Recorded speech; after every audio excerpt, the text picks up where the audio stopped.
Hello again, everybody.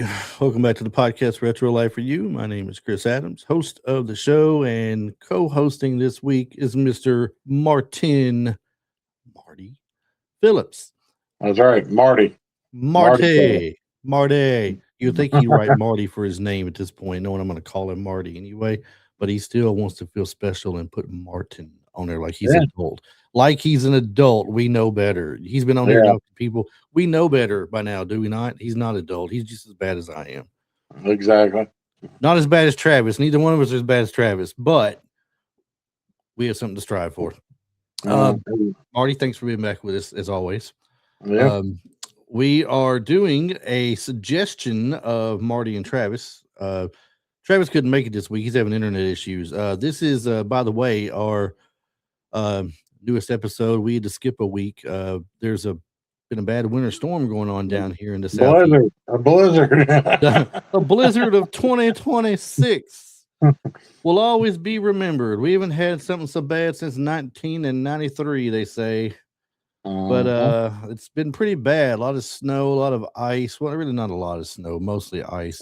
But with the ice brings limbs breaking and trees exploding. Believe it or not, I didn't know trees could explode. Good Lord, they explode when they get too cold.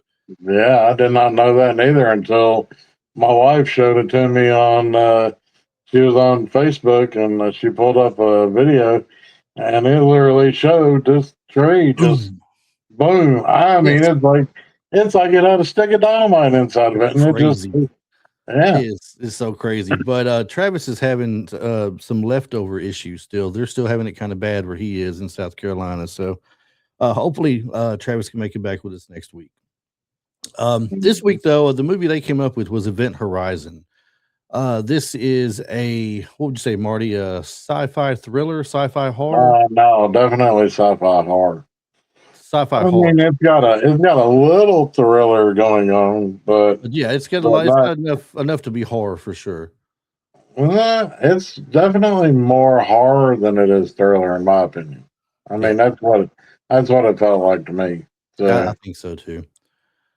Basic description of the movie: it's a 1997 science fiction horror film directed by Paul W.S. Anderson and written by Philip Eisner. It's set in the year 2047, and it follows a rescue mission sent to investigate the mysterious reappearance of the experimental starship Event Horizon, only to discover that something malevolent has returned with it, wreaking psychological and physical terror on the crew.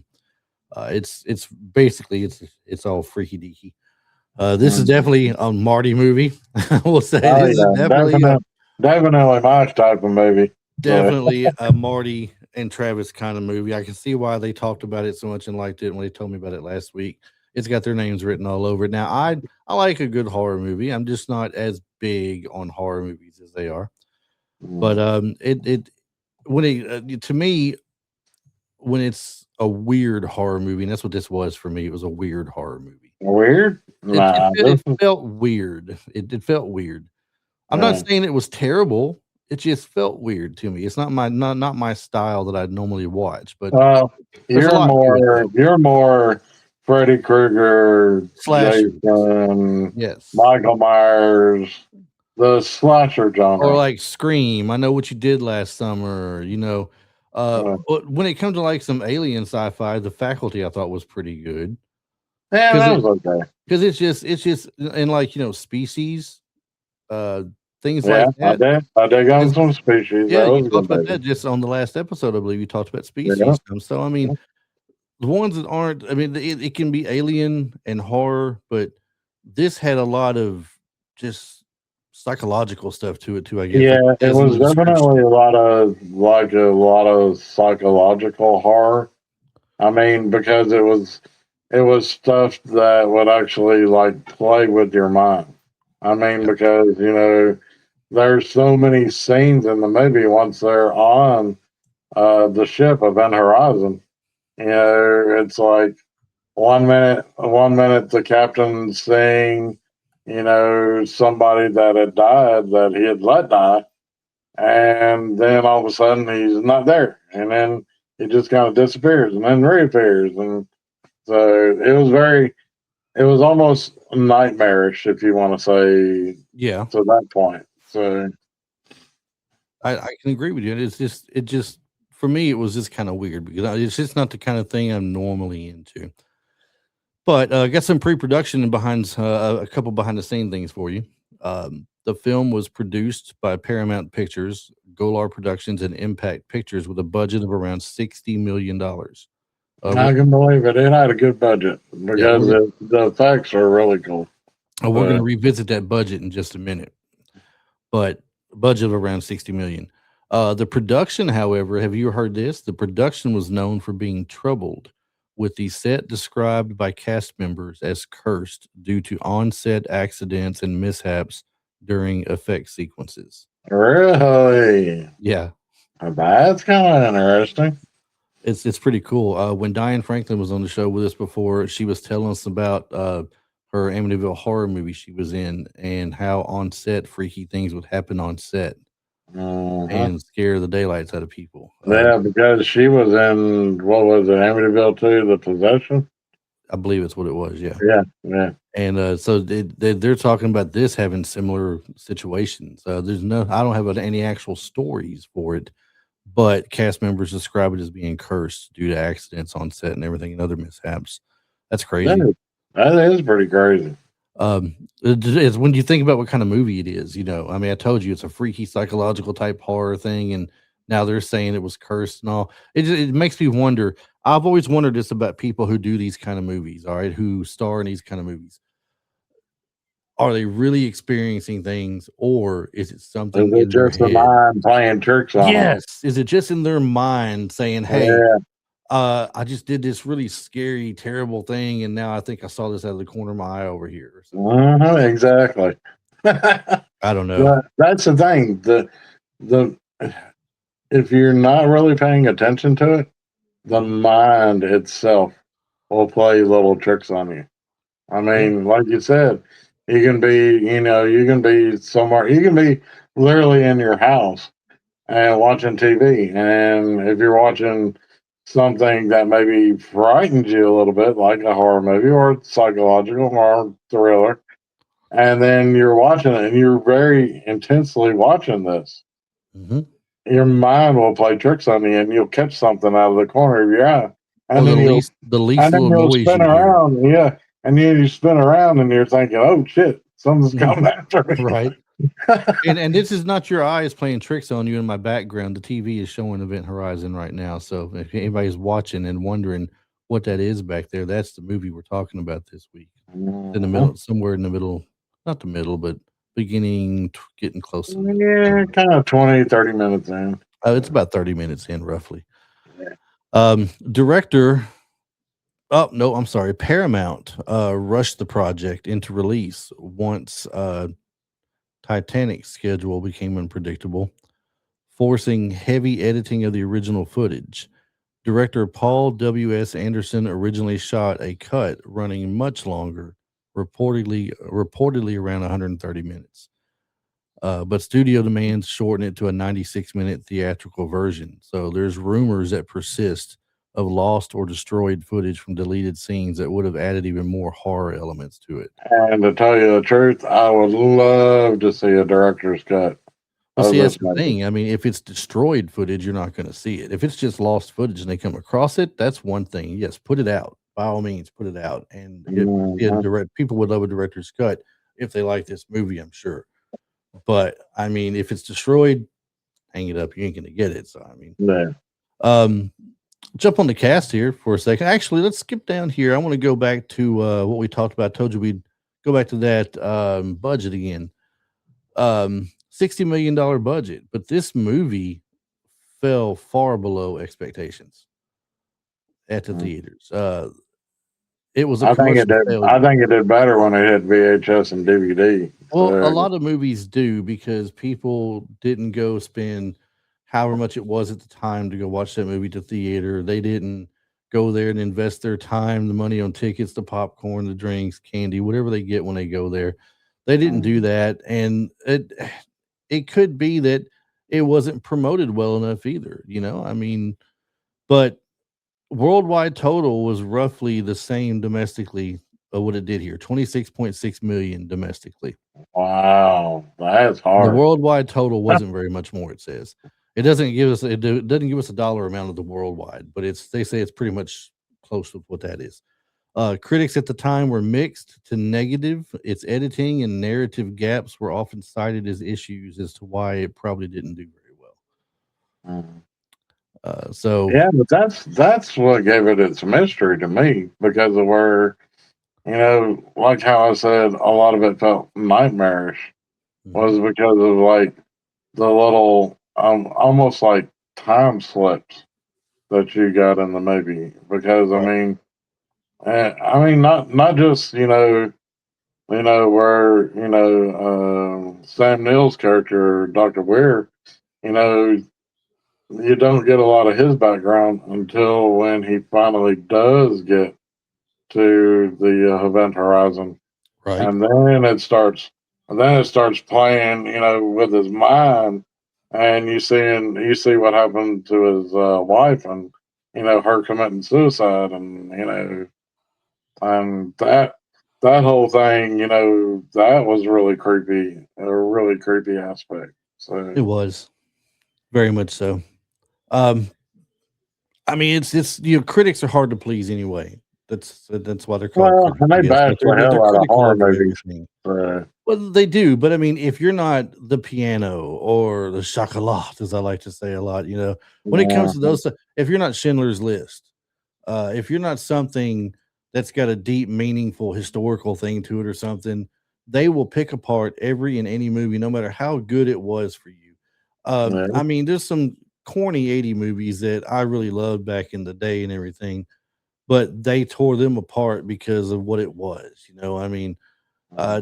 even something as simple as the movie Breaking, at that time, breakdancing was big, right? When it came out, 85. Uh, and I thought it was a fun movie, and critics were just harsh on it. Terrible. Well, the acting is subpar. I mean, it has not much of a plot to it, and this and that. Well, I I'm mean, like, it was a geez, dance movie. it's a I dance mean, movie. It's it's a supposed to dance be. movie. It's just It's supposed to be dancing. It's just supposed to be like, yeah, a fun movie based on these people dancing, trying to make their way to be recognized and as dancers, not just recognizing theatrical people only, trying to make a name for themselves and get out there. And then of course highlighting some of that music that was in the movie. That's what it did. And of course they take movies like that and they just tear them up. So it's not a surprise that they would take this movie and pick it apart for senseless things. So I mean, that's just like another one of your favorites, Bruce Leroy. I mean, catches bullets with his yeah, teeth. with his teeth. I mean, the critics probably bashed that movie, I'm sure but they did. that movie is awesome. That Yes. movie is great. I So mean, we all want the glow, don't we? that's right. That's right. And we all want to beat up showing up. Am I the baddest? Sure enough. Am I the prettiest? Well, maybe not. But anyway, cast of the movie: Lawrence Fishburne, Captain S.J. Miller, known for the Matrix trilogy. We got Morpheus himself, captain of Mhm. this ship. He's in Apocalypse Now. He's been in John Wick 2. He's been in Man of Steel. Many more movies. I believe he was in Deep. Was he the one in Deep Cover? Yes, with Jeff Goldblum. Yeah, Deep Cover. I thought that was his movie. I remember going to the theaters and watching Yep, that. dude, Um, that was an awesome movie too. Speaking of horror movies and the type that I like, the slasher type, he did have that bit role in Elm Street 3 Dream Warriors, didn't he? Wasn't he Yeah, he was the orderly. the orderly in the hospital? Yeah, Exactly. They say he brings leadership and grounded intensity to the mission, leader of the Event Horizon, as far as his character goes. Sam Neill plays Dr. William Weir. Uh, Sam Neill, if you don't know him, prolific actor, roles in Jurassic Park. That's where I know him the most from is Jurassic Park. exactly. Yeah. Um, and what was his name in Jurassic Park? It's on the tip of my tongue and I can't think of it. That's kind of Um, Alan Grant, Alan Grant. Dr. Alan Grant in Dr. Alan Jurassic Grant. Park. He was Yeah. in The Hunt for Red October. He was in once again in one of those movies, The Piano. He was in the piano. I'm sure he wasn't torn apart in that movie, was he? No, probably not. And a movie called Dead Calm, which rings a bell, but I can't picture it right now. Mhm. Uh, Plays the designer of the Event Horizon, whose own psychological unraveling becomes central to the terror there at the end, like Marty was Yep. just saying a minute ago. Um, you know, it's a pretty solid cast for the movie, really. Those Oh two yeah. guys Yeah. highlighting everything, were pretty good.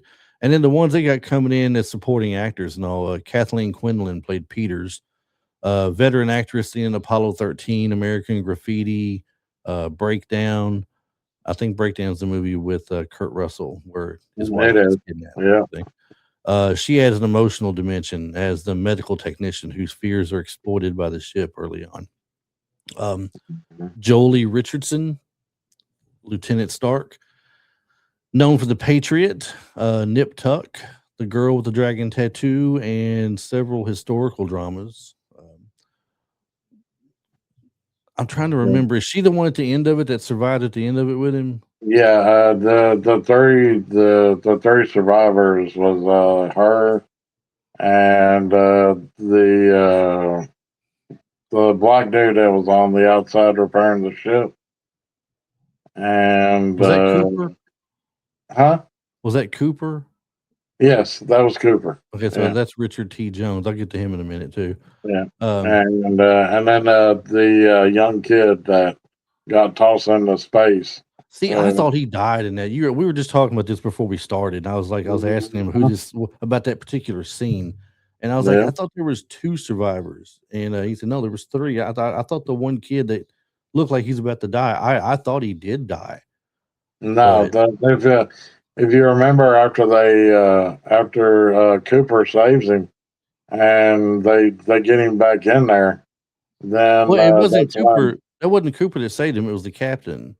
was it Lawrence Fishburne's character? Yeah, he was out. He was doing something, and he started making his way back as quick as he could to get Oh, to that's him. right. That's right. Yeah. Yeah. Okay. Cooper, he has his bit at the end of the movie, trying to make his way back to the Yeah, he ship. was fun. He was funny, man. He had me laughing. Especially he was all like, I can't believe I just repaired this ship and now it gets blown up and he's cussing at the ship. Yeah, man. All right. So supporting cast. Let's just highlight some of these supporting people other than the co-stars we just mentioned. Um, the biggest supporting cast member, in my opinion, was Jason Isaacs. He played the Doctor. Um, and I say biggest because he's done a lot of things that are noteworthy. He was in the movie The Patriot with Mel Gibson, which is one of my Mhm. favorite roles he's ever done. You know who he is in The Patriot, right? I think so. So he's the antagonizer that kills one of Mel Gibson's kids, Yeah. and is Yeah. taking has the other one taken for treason during the war and everything. Mhm. But where most everybody knows him, everybody in this world that's been living in the last 30 years Yeah. knows Harry Potter. Knows the Harry Potter movies. Jason Isaacs is Lucius Malfoy, if you're not Yeah. aware. The main bad guy. Well, not the main Well, bad not guy, the but main bad guy, but I mean, he if he's you're a very big protagonist. if you're looking at the first through third movies, Lucius Malfoy, well, the first and second movie for sure, Lucius Malfoy has appearances to where he is a pretty bad guy, especially in the second one where he's the one they say that slipped that book into Ginny Weasley's cauldron or something to start the whole Mhm. thing with the Chamber of Secrets and all. Um, Yeah. but anyway, Lucius Malfoy, very good actor. A lot of great things he's been in. Richard T. Jones plays Cooper. He just mentioned a moment ago. Now it says here regular in Godzilla. I don't know what they mean by regular in Godzilla. Is he in every Godzilla movie he's ever Regular and played? Godzilla. Was he in every Godzilla movie that's ever made to man? Is that what it is? Mr. He might Mr. be in the Jones, news. Mr. He Richard might be T. in the Jones, if you're watching this, answer our question. Are you in every Godzilla movie out there? he might be in the newer ones, but I don't remember that. he might be the guy that I remember from Godzilla X Kong. Hmm. Uh, he was the black guy that might have been in that movie, but I don't know. Unless he's like hasn't aged very well and he kind of gained a little weight. But I mean, if that's him versus how he looked in '97, I'm gonna be like, dude, that's crazy. I mean, I don't know. it's like total opposites, man. Yeah, I don't know if it's him or not. I just don't know. Jack Noseworthy played Justin. Is Justin the one that was about to die outside they rescued? Yeah, that's All right, Justin. so he appeared in the movie U-571. That's the submarine movie, right? Submarine movie with Bon Jovi. Yeah, yeah. And then he was in Barbed Wire, which Pamela Anderson, I believe, was Barbed Wire. Uh-huh. Sean Pertwee, that's a funny last name. Pertwee, Pertwee, Pertwee. Was he the other guy that played the captain He of was the Smith. event? He was He was. last name Smith. Oh, yeah, he's the one. He's the one that sees Doctor Weir leaving their ship and going back into the event horizon, and he's the one that finds the bomb, and he's like standing right in front of it when it blows up. Okay, gotcha. He was in Equilibrium and Dog Soldiers, two of the movies mentioned for him. I'm not familiar with Sean Pertwee, so I can't really talk about any of his movies he's had or his career. So, if anybody listening or out there watching knows more about him, you want to put some comments out there for us, let us know what he's famous for, anything else he's done, drop those out there for us. Um, a few fun facts. Well, we'll get to fun facts here in just a minute. Let's kind of delay that a little bit. Yeah. So what made you? I know you like you're a big horror fanatic. Okay, I definitely know this after all the years I've known you. But what drew you to this movie in particular? I mean, what did you like about it when you saw it? It just said, "Hey, I gotta watch this. This looks awesome." What was it? What's crazy is, and this will sound really.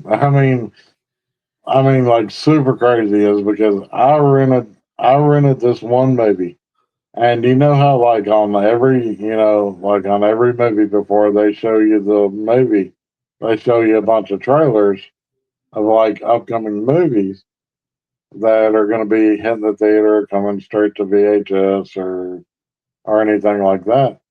And I can't remember what movie it was that I was watching, but I kicked the movie on. I'm sitting there and I'm watching, and then all of a sudden I see this really kick-ass trailer, and it was the trailer for Event Horizon. And I was like, man, when this comes out, I have got to see this. And no joke, I think I even went to the theater and saw this movie and in the theater. But So you they saw the got my preview on another movie's tape or something, right? uh See, that was one of the good things about VHS. If we're going to bring VHS up for a minute, like we did earlier, you got other movie um, trailers on there sometimes, not just the one you're watching. Sometimes you're seeing exactly. other things too, which is kind of cool. Mhm. Kind of gave you that being at the theater kind of feel in a way. Yeah. Um, but anyway, yeah, I mean, I can tell you, I did not go to the theater and watch this. I did it for me. I didn't go to the theater and watch it. If when I and some of it looks familiar to me. I know I've seen part of it before, but I don't think I ever watched it all the way through. So I think it had to be a rental for me, or maybe I caught it on cable one night or something. I don't Yeah. know, but Probably one of them late night channels, like HBO or Cinemax back in the day. no, I'm not watching late night Skinamax, Marty. That's not what that's not. No, no. Don't be setting me No. up on pod like that, Oh, saying, oh yeah, oh "Hey, yeah. don't be setting me up on the podcast like that, saying Chris watches late night Skinamax and stuff. That's wrong, man. Mhm. I don't even Or have I don't or have I don't even have HBO Max or anything. I don't pay for that. or you caught this on Joe Bob Briggs back in the day. Joe Bob Briggs. So that's a possibility. I did see a few Joe Bob Briggs stuff. Um, yeah, he had a really corny movies though. Usually, didn't he? And sometimes, but sometimes he probably like some really good movies. I mean, the movie channel always had like decent, movies that you'd want to watch sometimes, but not Yeah. all the time. So, Is there a particular actor in the movie that you follow more than others? I mean, Lawrence Fishburne seems to me to stand out as the one that I would see the most of in movies. yeah, Sam Neill. Even though his character was a lesser character in this movie, I follow him in a lot of movies that he's done, like in the past and what he's done lately. So It's just for me whenever I for both these guys when I see Lawrence Fishburne, all I think of is Morpheus. And the and Matrix, I know he's done so much more, and uh, I can Red list off Pill, quite a Blue few Pill. things. And then when I see Sam Neill, all I think of is Dr. Alan Grant from Jurassic Park. I mean, it's like, Yeah. you know, that's where they're most well known for me. But Mhm. obviously, they've done their share of work and everything. Some a few fun facts to throw out. The ship Lewis and Clark was a rescue vessel. So an explorer type rescue vessel Yeah. shares its name with some historic explorers themselves, Lewis and Clark. Uh, the distress message in Latin translates to "save yourself from hell." Uh-huh. Yeah. He misunderstood it at first. He thought it Yeah. was Yeah. "save Yeah. me" or something, didn't he? When he first heard it, he thought that it said save me. Yeah, But then when there was no more distortion in the playback, and then it goes into that crazy scene where you see everybody like ripping each other apart, and like you see somebody's guts like spilling out their mouth, and I'm like, and then there's another scene where the captain of the Event Horizon, he's literally like plucked his eyeballs out, and he's got them in his hands like this, and then that's when he says the whole "save yourself from hell." So, yeah. but it's all in Latin. So. You guys hear that description he just put out there, and you wonder why I did not like that movie. Marty's All over here gleefully telling me this description. His eyes are in his hands, dude. He's holding them up like this, like, oh my god, they're right there. And jeez. Oh, despite low box office, Event Horizon became a cult classic, as we mentioned earlier, on home video and Blu-ray. Every time you see a movie that don't do good at the theater, Marty, what happens to it? it becomes a cult classic It and does becomes great Yes, when becomes it like a hits the legend. VHS on DVD. I don't know why that is on a lot of them like that, but it's like I maybe more people see it and say, hey, it's just a couple of bucks to rent it. I'm gonna rent it, take it home and look at it. And then they Mhm. do it and they like it and they go buy it and they own it at that point, or they just keep I do on re-renting this it. movie. So I do not. Um, Go figure, right? The production experienced on-set explosions that were genuinely intense, leading cast members to call it cursed. Um, Maybe they weren't supposed to be so intense or something. I don't know. Well, I Um, mean that one scene towards the end of the movie where literally Lawrence Fishburne, he's literally being chased down the corridor by a fireball. I yeah. mean, it literally looks like it's right on his ass. Right. And then I mean, when he jumps to the door, a little stream of it comes through like a laser yeah, it beam or does. something I and mean, hits next to him. yeah. I mean, he jumps through the door and it's literally closing on itself. And you see this stream of fire come through like it's a daggum snake trying to Right. come after him. So, Now, here is what Travis mentioned to me earlier, and I didn't catch this, but games like Dead Space and Mass Dead Effect. Space, that was it. Dead Space and Mass Effect echo themes reminiscent of Event Horizon. I did type this in to search it too. It says while no official standalone Event Horizon video game was released, the 1997 film heavily inspired major sci-fi horror titles, most notably the Dead Space series, which mirrors the movie's atmosphere, its themes, the ship in Yeah. hell concept. Yeah. Fan made mods such as Event Horizon 1.3 for like Doom 3 have created unofficial playable campaigns based on the film's location, um, which is cool when people can do stuff like that. A Dead Space, it says primary inspiration. The creators of Dead Space took direction inspiration from Event Horizon, making it the closest thematic video game experience to the film. Um, Event Horizon 15 1.3, which is a fan made modification of Doom 3 that features 7 levels based on the ship from the film, combining the game's mechanics with the movie's story. Mm. Psychological horror elements, the film's themes of a ship traveling to a dimension of chaos resembling the warp from Warhammer 40,000, align with the psychological horror genre, similar to games like Still Wakes the Deep. And thematic parallels, the movie is often cited as a spiritual precursor to games featuring derelict spaceships, maddening scenarios, and cosmic horror. So it No. definitely has, you know, inspired quite a few things, I guess we could say. Yeah. Yeah. And then I was actually looking at your background just a second ago.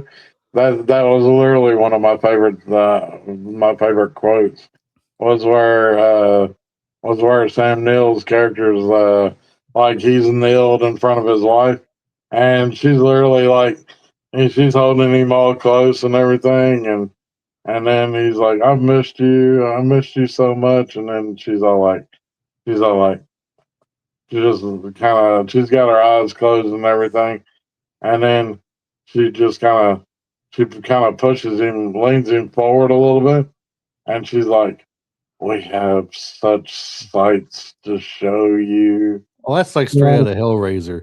yeah, and that's straight out of Hellraiser. I was like, dude, that's a quote from Pinhead. Wait, hold on. The scene in the background of the movie is that where his wife was killing herself again or something? That was the scene where he's plucking his eyes out. Okay, But okay, yeah, I was like, okay. I started to say I thought we'd be done with this before that scene came out to find some blurring stuff to blur that out later or something. But never mind, we ain't got that far. So there was some casting. Let's see, casting curiosities. What could have been? There's limited official info about the actors considered but not cast. Most sources say the principal cast was decided early. However, two interesting production notes to leverage in the episode would be director Anderson passed on directing X-Men to focus on Event Horizon, showing his commitment to the project. And X-Men would have been a good one to have a notch in his belt for sure. yeah, Um, exactly. the massive deleted content would have significantly expanded character arcs, almost the director's cut saga that never fully materialized. So apparently, they don't have anybody that they could quote saying, auditioned for a role and didn't get it, or somebody they considered and didn't get. I guess they got who they wanted for the roles and everything, which is unusual. Usually, you see that they wanted so and so and couldn't get them, and they took this person instead, and it was better for them in the end. Yeah. Well, and Um, I mean, that's kind of a stretch for, I mean, not for Lawrence Fishburne maybe, but Sam Neill mhm, to like play in a horror movie. I mean, granted, I mean most actresses, they're there mainly for like the payday. I mean, but just see, Sam Neill in this type of role in this type of movie. I mean, versus like Jurassic Park or Jurassic World, or or like you said, he was in the piano, The Hunt for Red October. I mean, it just almost seems like I don't want to say like a step down, but it's just not his type of genre. You don't think? I wouldn't think. So, yeah. Well, everybody wants to kind of step out of their comfort zone sometimes and try something to see if they can just stretch themselves. So, mm, I mean, it's not totally unheard of to see someone do that, and he didn't look like he was too uncomfortable doing it or anything. no, He I did he mean, did a good job. yeah, I mean, So especially like towards the end when he's literally torturing Lawrence Fishburne, when he comes back, as like a almost like a demonic presence, you yeah, know, and then he literally grabs Lawrence Fishburne out of the, like, well, I guess the blood water or whatever it is, and he picks him up by like the back of his hair, and he's all like, "Do you see? Do you see?" And then he starts showing him all the images of all of his crew being tortured in hell and stuff. Yeah, And yeah, it's freaky. I mean, it is it very really freaky. is. What do you think? I mean, talking about some of this lost footage and what it might have shown, what do you think it may have shown, or what would you have liked to have seen that would have expanded a part of the movie that you liked? Uh, maybe a little bit more of like the crew of the Event Horizon, like before they get killed or before the ship, goes all crazy and everything, The and crew like, of the Event Horizon, or the crew from the Lewis and Clark that was there no, to. they actually showed, in my opinion, I think they showed enough of the crew on the Lewis and Clark before they got to the Event Horizon, because Okay. that was like the whole buildup of the first beginning of the movie. Yeah, So I wish they would have showed like maybe some footage of like the actual crew of the Event Horizon before they activated the wormhole drive, yeah. and then and then maybe after they turned the wormhole drive on, then maybe show where the ship had ended up, where whatever like demented demon like universe this thing goes to. I mean, Yeah, because it could have, the whole thought was it went to another universe altogether, right? yeah, Another yeah, dimension. yeah. It was like So it went. It's like what Doctor Weir was basically saying. It's basically like where space folds in on itself, and then they punch a hole, and well, that was they his go from that was they his basically go from one destination to another destination. yeah, that was his description of basically what the thing does he created.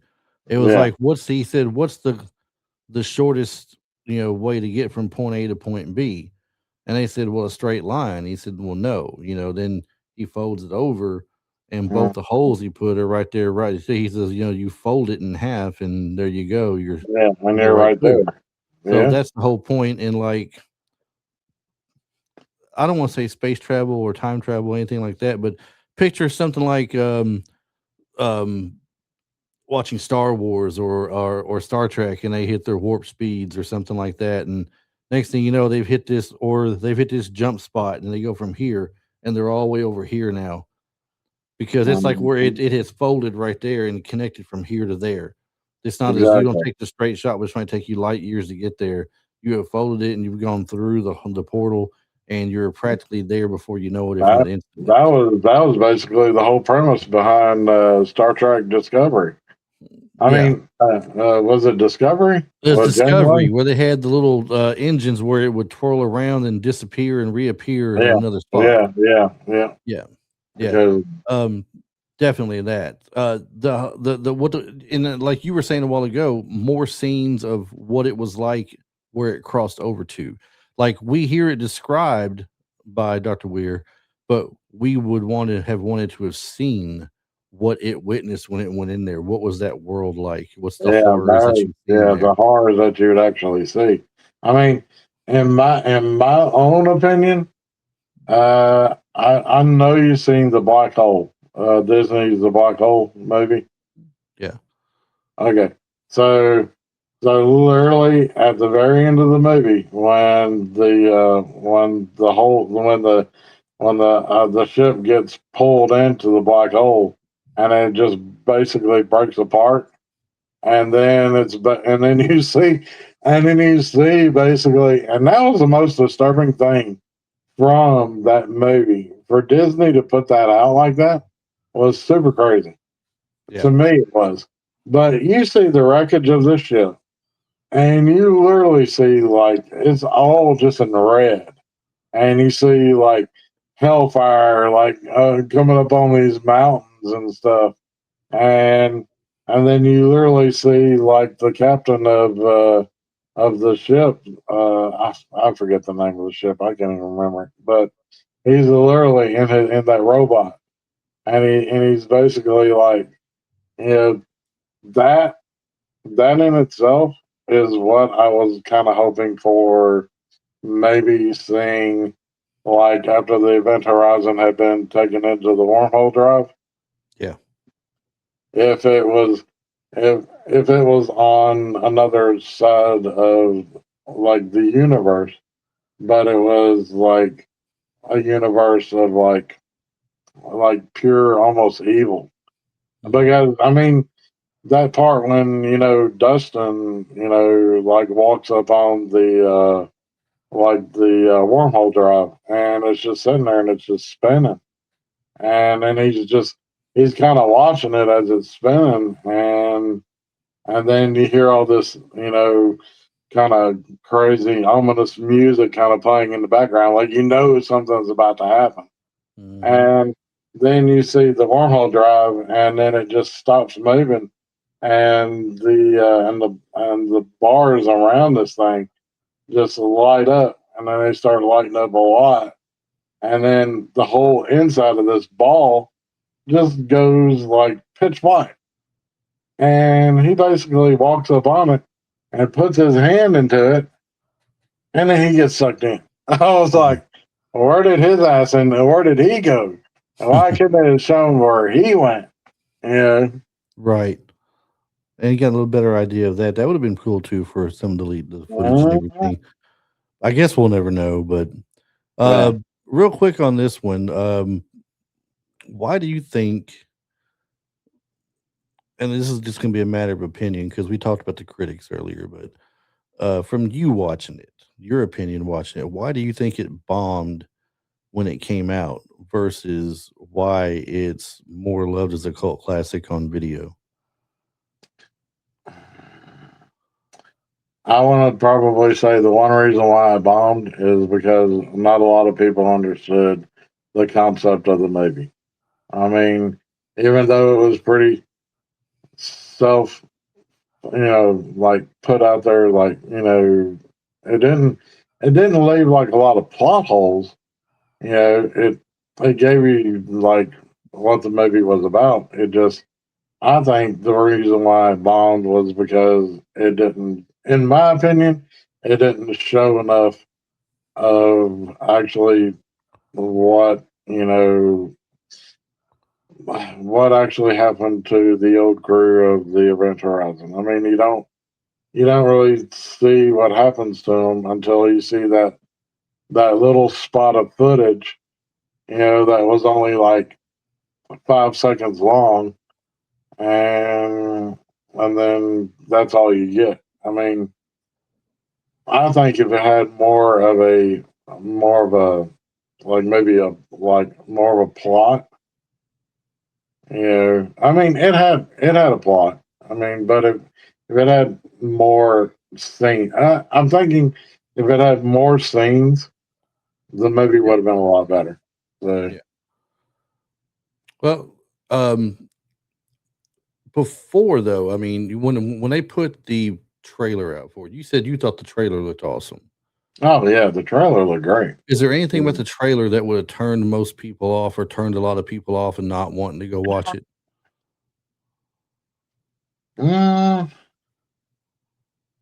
no, I mean it.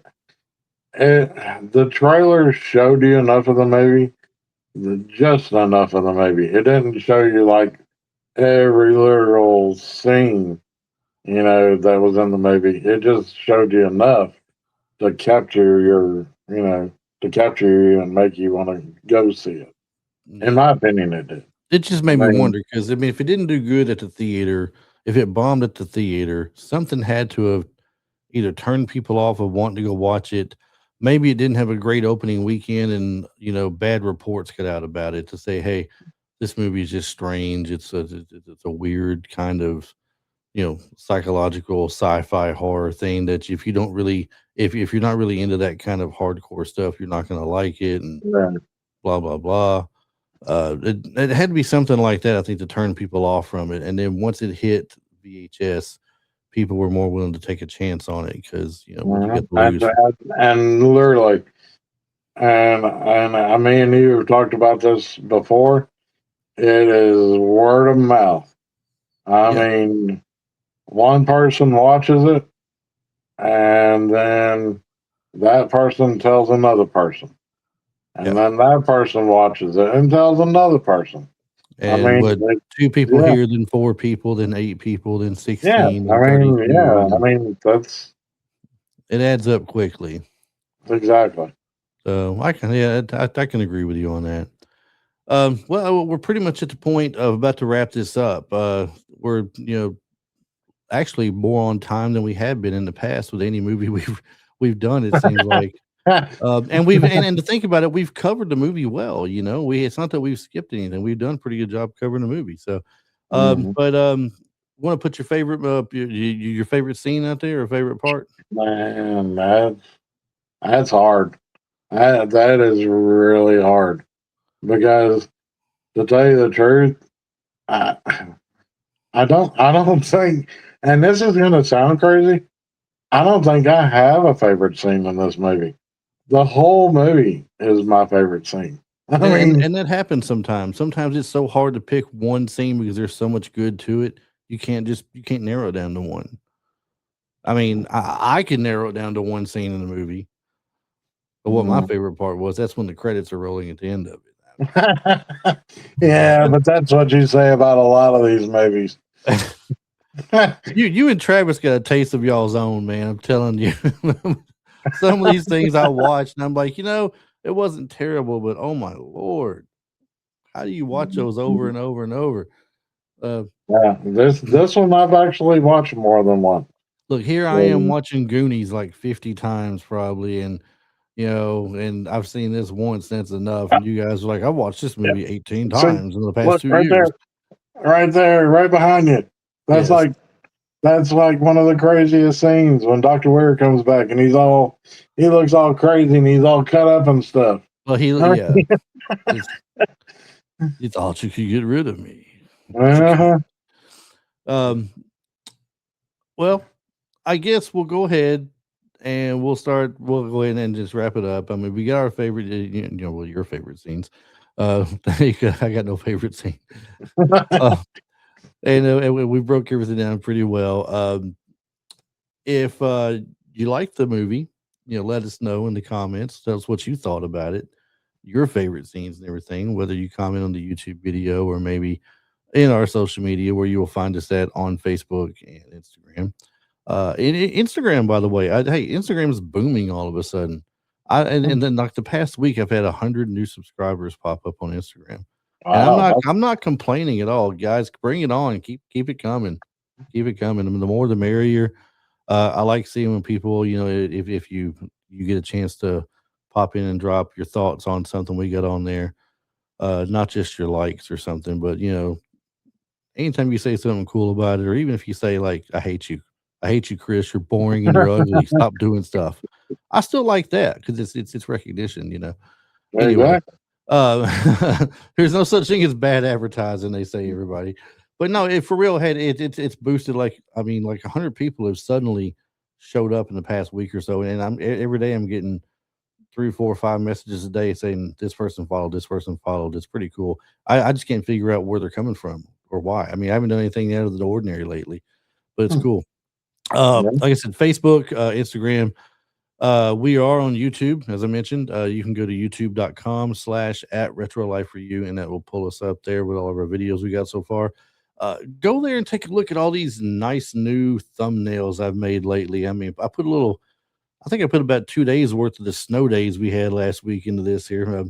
It's For the longest, I didn't have any good thumbnails. It's just a clip from the movie or a little scene clip of the still picture of the podcast just sitting there, which really doesn't look very appealing. But uh, it's a lot of nice new thumbnails to go look at, and tell me what you think of those as well, because I'm actually kind of happy with a lot of them. Um, Retro Life for You. That's Retro Life the number 4, the letter U.com is where you'll find us on the web. you can listen to the podcast in the web browser. And if we happen to have the video put in the show notes, you can watch it in the show notes. But it's just the same thing. It's just a link to the YouTube video. So you're better off just going straight to YouTube. And while you're at YouTube, best thing you can do, subscribe, follow, click the little Hit bell that thing at the bell. top. Yeah, tell them, Marty, hit that bell. Hit that bell. Hit that bell. Hit that bell. Every time something new comes out, you're alerted. We got something new. It's just come out for you to watch. And once again, comments on there. I love the comments when people see something they like or what your favorite scene was. Once again, your thoughts on the movie. If I'm crazy for not liking it, or if Marty's crazy because he loves it, I think it's cool. I'm actually going to throw this out there. Whoever's watching, I got a question for everybody that